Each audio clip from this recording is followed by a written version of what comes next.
Law and religion की श्रृंखला में आज मैं एविडेंस पर बोलना चाहूंगा। ये एविडेंस क्या है? इंडियन एविडेंस एक्ट 1872 में ब्रिटिश पार्लियामेंट के द्वारा पास किया गया। इसमें जो शब्द एविडेंस है, मैं केवल इसी की चर्चा करूंगा। इंडियन एविडेंस एक्ट को जिस विद्वान ने बनाया, जिसने इसके ड्राफ्ट को तैयार किया, उसका नाम जेम्स एफ स्टीफन था। एक कॉन्स्टिट्यूशन की बहुत बड़ी अथॉरिटी हुए हैं डायसी, जिन्हें रूल ऑफ लॉ को जब पढ़ाया जाता है तो उसमें रूल ऑफ लॉ के 3 मीनिंग डायसी के द्वारा दिए गए। Rule of law means equality before law, rule of law means supremacy of law, और rule of law means result of ordinary law. ये जेम्स स्टीफन इन्हीं डायसी का रियल कजिन था। ये दोनों भाई पूरे विश्व में पढ़ाए जाते हैं, लोग इन्हें पढ़ते हैं। तो जेम्स स्टीफन ने इंडियन एविडेंस एक्ट का ड्राफ्ट तैयार किया, और जब एविडेंस एक्ट का ड्राफ्ट तैयार किया तो हर एक्ट के साथ में डेफिनेशन क्लॉज होता है। लेकिन जेम्स स्टीफन ने उसे डेफिनेशन क्लॉज न कह करके उसे इंटरप्रिटेशन क्लॉज कहा। डेफिनेशन में और इंटरप्रिटेशन में थोड़ा अंतर होता है। सेक्शन 3 एविडेंस एक्ट में जेम्स स्टीफन ने एविडेंस का इंटरप्रिटेशन किया, जैसे औरों का फैक्ट का भी किया, कोर्ट का भी किया, रेलिवेंट का किया, डॉक्यूमेंट का किया। इसी तरह उन्होंने एविडेंस का इंटरप्रिटेशन करते हुए कहा, एविडेंस मीन्स एंड इंक्लूड्स। उन्होंने मीन्स के साथ में ये तो कहा कि इंक्लूड्स इसमें क्या क्या है, और इंक्लूड्स उन्होंने बताया all the statement which the court permit और required to be recorded in the court of the witness in relation to the matter of fact, that is called oral evidence। उन्होंने कहा वो ओरल एविडेंस होगी जो court के अंतर्गत record की जाएगी, और जो relation to matter of fact होगी। उसके साथ उन्होंने कहा, दूसरा इंक्लूड्स उन्होंने किया कि जो डॉक्यूमेंट न्यायालय के सामने प्रस्तुत किए जाएंगे इंस्पेक्शन के लिए, उसमें इलेक्ट्रॉनिक डॉक्यूमेंट भी हो सकते हैं। उन्होंने कहा ये डॉक्यूमेंट्री एविडेंस कहलाएगी। जो गवाह आकर गवाही देगा, उन्होंने कहा वो ओरल एविडेंस कहलाएगी। तो जेम्स स्टीफन ने मीन्स के साथ में उन्होंने इंक्लूड्स करके बताया इसमें ये चीजें इंक्लूड्स होंगी। लेकिन जेम्स स्टीफन ने एविडेंस के मीन्स को नहीं बताया कि एविडेंस के मीन्स क्या हैं। मैं इस वीडियो में केवल उन एविडेंस के मीन्स की चर्चा करूंगा जो स्टीफन के द्वारा क्यों नहीं बताए गए, क्या कारण रहा होगा, इस पर मैं नहीं कहूंगा। लेकिन उन्होंने इसके मीन्स को छोड़ दिया। अब चूंकि जो मीन्स थे एविडेंस के, 1872 में एक्ट आया, हमारे यहाँ अंग्रेज जज हुआ करते थे और वो इन मीन्स को समझते थे और अपनी जजमेंट में वो कि ये सर्कमस्टांशियल एविडेंस का केस है, डायरेक्ट एविडेंस का केस, ये करके लिखाते थे। लेकिन पूरे एविडेंस एक्ट में कहीं भी जेम्स स्टीफन ने ये नहीं कहा कि ये सर्कमस्टांशियल एविडेंस है और ये डायरेक्ट एविडेंस है। हालांकि उसने 3 सेक्शन बताए। सेक्शन 60 को बताया कि साहब उसमें एविडेंस कैसे रिकॉर्ड होगी, 4 तरह से बताई। ओरल एविडेंस कैसे एविडेंस डायरेक्ट रिकॉर्ड होगी जिसने घटना को देखा है। उसने यही बताया कि जिसने घटना को सुना है या जिसने अपनी इंद्रियों के द्वारा उसे परसीव किया है, जिसने उसका अनुभव किया, महसूस किया। चौथा उसने बताया कि जो उसमें जो एक्सपर्ट आएगा उसकी ओपिनियन कहा। सेक्शन 11 और 14 में भी वो कहता है, लेकिन वो डायरेक्ट क्लियर कट ऐसा नहीं कहता कि ये केसेस सर्कमस्टांशियल एविडेंस में आते हैं और ये केसेस डायरेक्ट एविडेंस में आते हैं। आज मैं केवल इन्हीं मीन्स की चर्चा करूंगा। ये मीन्स क्या है? एविडेंस के 3 मीन्स होते हैं। पहला मीन जो एविडेंस का वो ये है, something shows, something exist and something is true. Something shows जो चीज दिखाई दे, या समथिंग का अर्थ इंसिडेंट से है, या समथिंग का अर्थ चार्जेस से है। ये इंसिडेंट जो घटना है जो दिखाई दे रही है, समथिंग सोज, ये पहली कंडीशन है कि वो दिखाई देनी चाहिए। ये डायरेक्ट एविडेंस के लिए है, जो पहला मीन्स है एविडेंस का, केवल डायरेक्ट एविडेंस के लिए, और वो something shows, something exist and something is true. जो दिख रहा है वो एग्जिस्टेंस में होना चाहिए, उसका अस्तित्व होना चाहिए। अगर कोई दिख रहा और उसका अस्तित्व नहीं है तो डायरेक्ट एविडेंस में नहीं आएगा। दिख भी रहा है, अस्तित्व में भी है, और दूसरा जो दिख रहा है अस्तित्व में भी है, वो सत्य होना चाहिए, ट्रू होना चाहिए, तभी वो डायरेक्ट एविडेंस की जो इंटरप्रिटेशन है उनके साथ, उससे कवर होता है। यहां मैं एक उदाहरण देना चाहूंगा और निवेदन करूंगा उन सभी लोगों से जो विधि के व्यवसाय से जुड़े हुए हैं, चाहे वो स्टूडेंट हैं, चाहे वो टीचर हैं, और चाहे वो वकील हैं, या और भी जो लोग इस प्रोफेशन से जुड़े हुए हैं। उदाहरण, ए के द्वारा बी की हत्या की जाती है, गोली मारकर की जाती है, बीच चौराहे पर की जाती है, और उसको सी के द्वारा देखा जाता है कि ए ने बी की हत्या कर दी, और सी उसका आई विटनेस है, सी उस घटना को देख रहा है। सी के द्वारा पुलिस को इन्फॉर्म किया जाता है, पुलिस आती है, पंचायतनामा होता है बॉडी का, उसके बाद बॉडी पोस्टमार्टम को भेज दी जाती है। पोस्टमार्टम होने के बाद बॉडी जैसे ही मोर्चरी से बाहर आती है, वहां मृतक के घर वाले पहुंच जाते हैं। जो मृतक के घर वाले पहुंचते हैं, उन्होंने कहा भाई ये जैसे सी कह रहा है कि ये बी है, ये बी नहीं है, ये बी का सगा जुड़वा भाई है जो इसका हमशक्ल है, ये डी है, ये बी नहीं है। इस उदाहरण के अनुसार क्या ये केस डायरेक्ट एविडेंस में आएगा? क्योंकि जो घटना देखी गई है, घटना देखी है, और ये अस्तित्व में भी, एग्जिस्टेंस में भी है, बॉडी का पोस्टमार्टम हुआ है। लेकिन ये सत्य नहीं है। सत्य ये नहीं है कि इसमें बी का ही मर्डर हुआ है। अब इस पर विचार करने की जरूरत है। क्या ये, मेरी ओपिनियन ये है, ये चीज किसी भी सूरत में डायरेक्ट एविडेंस में नहीं आएगी, क्योंकि जो दुख देखा जा रहा वो सत्य नहीं। रामचरितमानस में डायरेक्ट एविडेंस के संदर्भ में एक प्रसंग आता है, और वो प्रसंग ये है, जनकपुर में धनुष टूटने के बाद महाराज जनक अपने दूत अयोध्या भेजते हैं, और महाराज दशरथ के पास उन दूतों को ये कहकर भेजते हैं, वहां जाकर कहें कि राम के द्वारा धनुष तोड़ दिया गया है, और सारे घटना को बताएं, और वहां से अपनी बारात लेकर आए। जैसे ही दूत आते हैं अयोध्या के अंदर, महाराज दशरथ को बताया जाता है कि सब वहां से दूत आए हैं, और महाराज दशरथ उन्हें दरबार में बुलाते हैं, और फिर उनसे उसका आने का प्रयोजन पूछते हैं। उनका, महाराज हमारे पास एक पत्र का है, इसे हम पढ़ना चाहते हैं।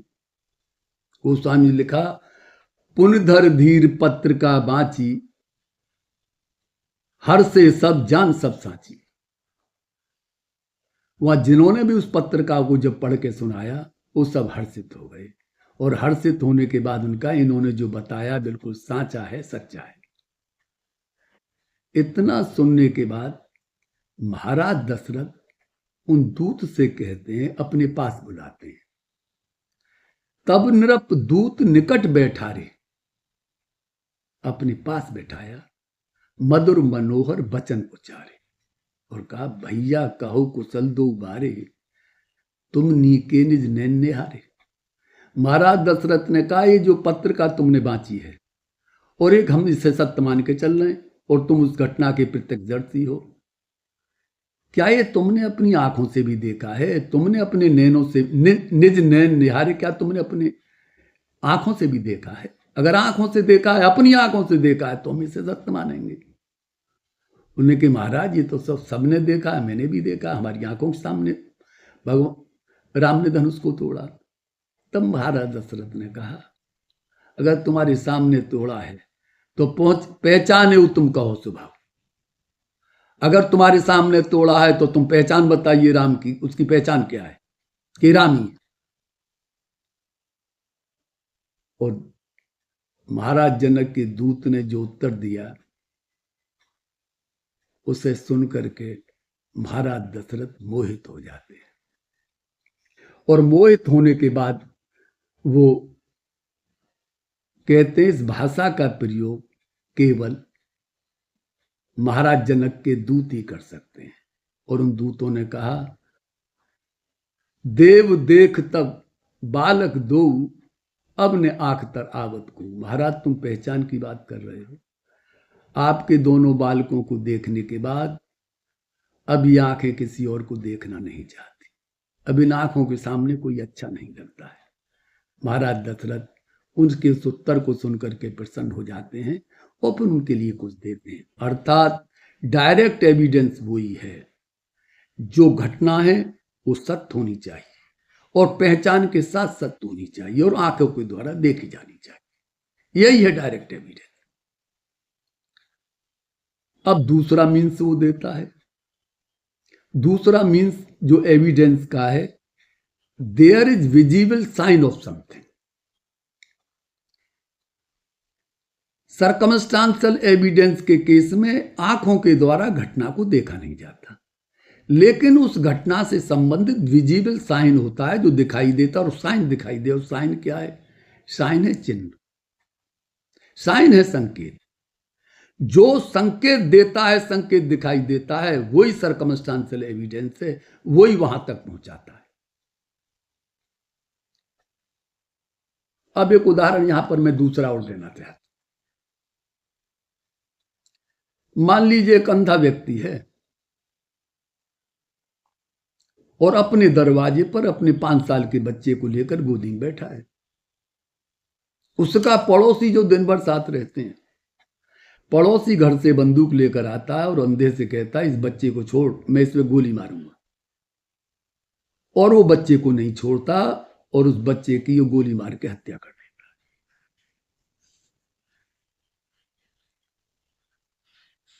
ये केस किस मीन्स में आएगा?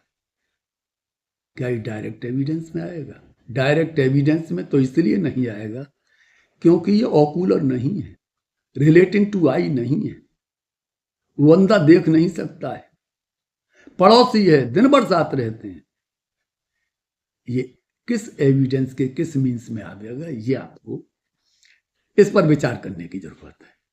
लेकिन मेरे अनुसार ये सर्कमस्टांशियल एविडेंस का केस है, ये डायरेक्ट एविडेंस में से कवर नहीं होता है। तीसरा मीन्स बताया उसने, और तीसरा मीन्स बताते हुए एविडेंस का जेम्स स्टीफन का इशारा था थर्ड मीन्स की तरफ, वो थर्ड मीन ये है, material presented before the court. जो मेटेरियल कोर्ट के सामने प्रेजेंट किया जाता है, और किस लिए किया जाता है? To help.